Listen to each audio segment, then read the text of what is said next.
The Christmas Story. Luke 2. During those days, the Roman Emperor, Caesar Augustus, ordered that the first census be taken throughout his empire. Quirinius was the governor of Syria at the time. Everyone had to travel to his or her hometown to complete the mandatory census. So Joseph and his fiancée Mary left Nazareth, a village in Galilee, and journeyed to their hometown in Judea, to the village of Bethlehem, King David's ancient home.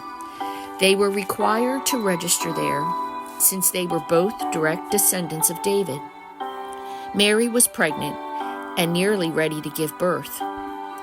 When they arrived in Bethlehem, Mary went into labor, and there she gave birth to her firstborn son. After wrapping the newborn baby in strips of cloth, they laid him in a feeding trough, since there was no available space in any upper room in the village. That night, in a field near Bethlehem, there were shepherds watching over their flocks. Suddenly, an angel of the Lord appeared in radiant splendor before them, lighting up the field with the blazing glory of God, and the shepherds were terrified.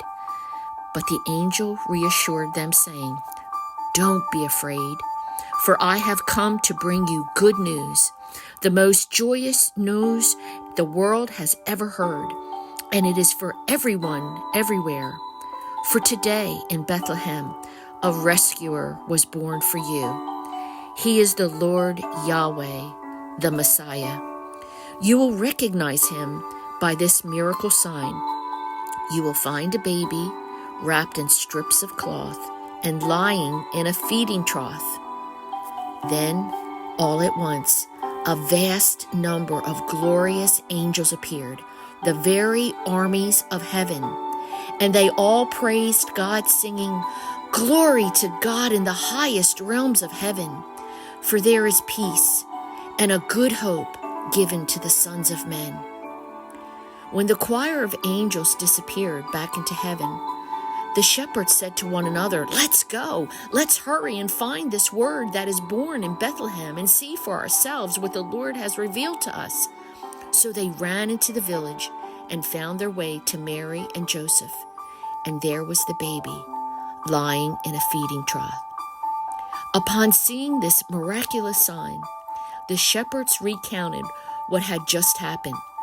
Everyone who heard the shepherd's story was astonished by what they were told. But Mary treasured all these things in her heart and often pondered what they meant.